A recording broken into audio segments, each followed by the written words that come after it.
Hi, and welcome back. A little bit's happened since the part one video. Little things came up, so I'm not coming back directly. But I have taken the time to go ahead and clean up my mold lines.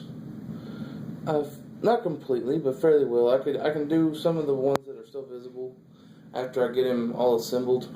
Anything that stands out to me, especially if you can still see it after it gets primed, I can come back over it and clean those some more. But I've got the majority of that cleaned off of the models here, and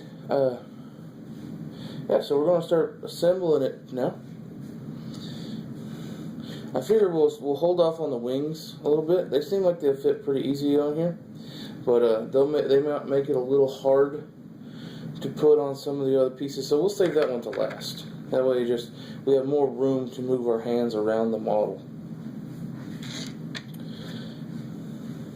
Alright, so the arms and the hands, the hands attached to the arms. So we're going to start with the arms. That way, by the time we come back to the hands, they're good and set, and we won't have to worry about them as much.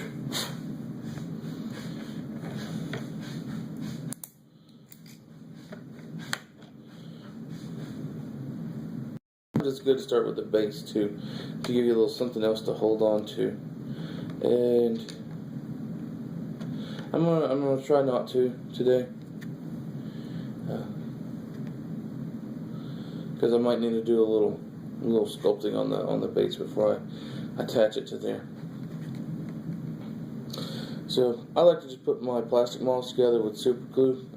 I know everybody else likes to double bond, triple cast, attach their models together, but with just plastic and regular super glue and good treatment, I don't really see a problem with adhering your models together that way.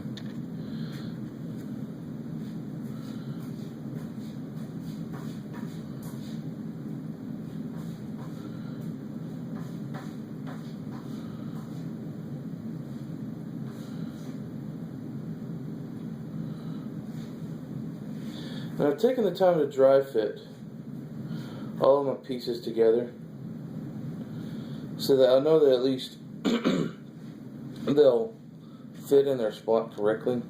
Whether I glue them in that spot correctly is a different ordeal, but they'll at least fit in there before I go trying to glue them. So that's one of the things that I do while I clean all my bits, is I just set them together. Make sure they're fit together. Make sure when I get the glue going, that everything should be able to just fit into place.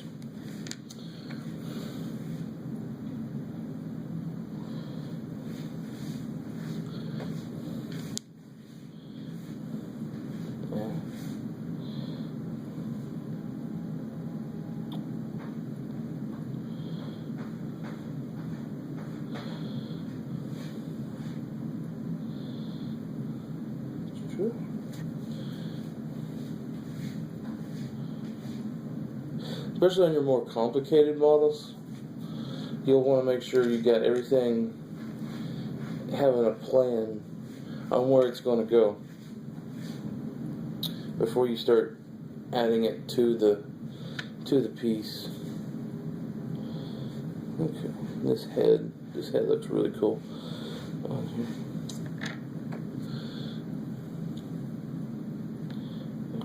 So I noticed in the first part of my video that there was a loud jingling noise or clanging noise every once in a while, and I realized that is my dog. He has his little metal name tag on his collar, and when he shakes, it jingles all over the place. And so I noticed that picked up on the video a few times while we were going. So if you hear that noise anymore, actually he's outside right now, so I might need to let him in during the video. But yeah, if you hear that loud jangling noise, that's just my dog shaking over on the floor there.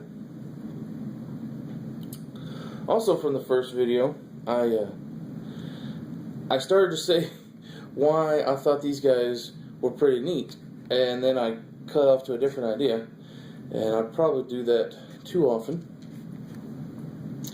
Yeah, there's his head on there, like that.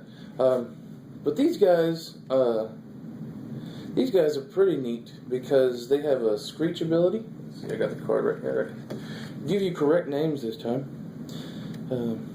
But they have a shill shriek of action, star action. It basically just does a 8 damage, a POW 8 damage roll against everything in 2 inches. Which is great because you don't have to actually try to hit everything. And it also has an ability, acceleration, as its animus, that I can either they can cast it on themselves, or I can have Una cast it on them, because that would take all of her fury, and she could put acceleration on both of the Rotterhorns, and they would have full fury to go charge in, do what they do, and then accelerate. And then accelerate, it allows you to do a star action at the end of your activation, or let's see. At the end of your activation, you can immediately do a special action. So it can charge in which it needs to, and because they have flight, they can get right into the heart of a set of models. Especially if you don't mind taking one free strike, because they're a beast, so they can take a little bit. And it doesn't affect their mind or body. Let's see. Yeah, because that's not one of their attacks. It doesn't affect their mind or body. So even if you take a free strike and lose one of your aspects, you're still doing a POW 8 to everything around you. And you charged in and maybe killed something on the way in. And even if you don't, it's still going to take that POW 8. Now POW 8 isn't very strong against high armor anything, but what it should be is able to take out any of those troop units with the low armor that you're afraid of. So like if you're fighting against another set of stealthed up blood trackers, and you can jump in the middle of them, then the POW 8 should do decent work. Especially with me running 2 of them.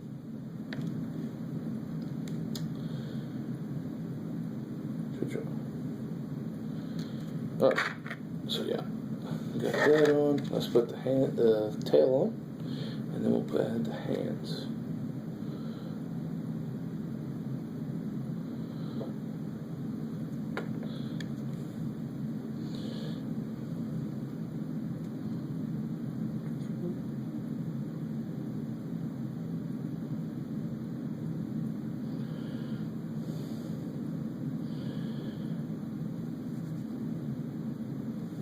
There's the tail.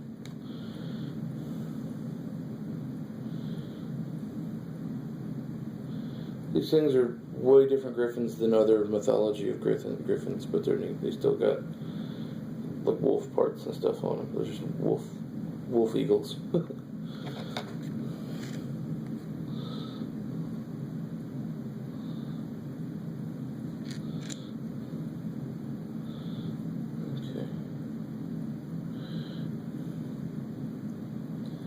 My hands fall asleep real easy, and they're starting to do that to me right now. So I'm trying to be very careful about how I hold this model, because I can't feel it in my hand right now. But we'll get this last piece put on, and then I can set him down for a little bit.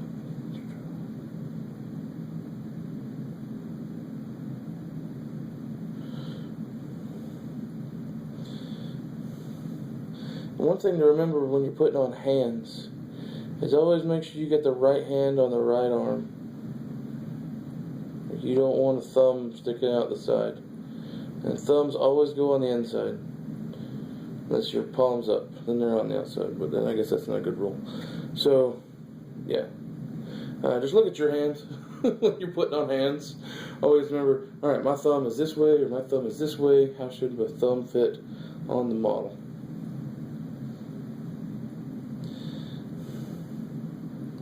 And that sounds like it shouldn't be a problem, but after you put together enough models, you forget sometimes.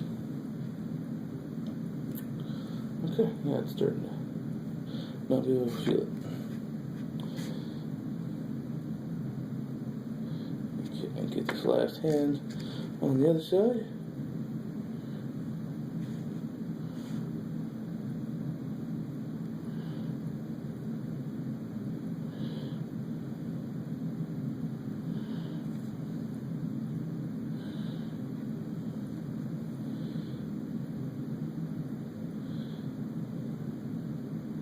Wow, it looks really creepy now it's got its hands on there.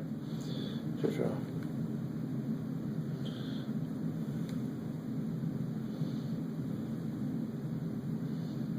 Okay. Now there's that. And there's the base of the model. Everything except its wings. And we'll get those on there now.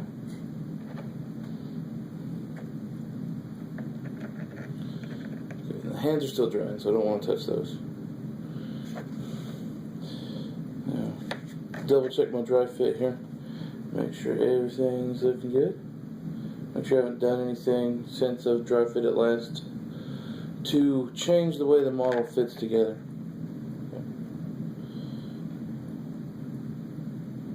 I was trying to remember the name of the spell earlier when I was on the first video, and it's oh, now I forgot it again. Stranglethorn? Stranglehold. Stranglehold is the name of the spell that Cassius has that makes the target have to forfeit their movement or their action. So what my Wold Wardens can do is they can double-handed throw you into another model and then cast Stranglehold on you. And that way all you're doing is standing up or shooting next turn. Or either standing up and moving or standing up and shooting. And then that still costs you a Fury or Focus to do that. So if you don't want to spend Fury or Focus on it, then they're just standing up and skipping their turn. Alright. And there he is assembled. I'm going to wait to put him on the base during the break because his claw looks like it interacts with the edge of the base.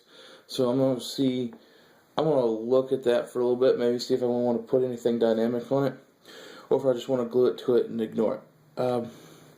But there he is put together with that, and so I'm going to look at the base a little bit, and then we'll see about painting in all of the gaps in the model there, because Beast should be fairly seamless, and so we'll come back over with some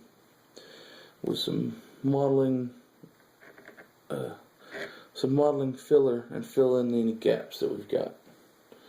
But yeah, there is the Rotterhorn Griffin.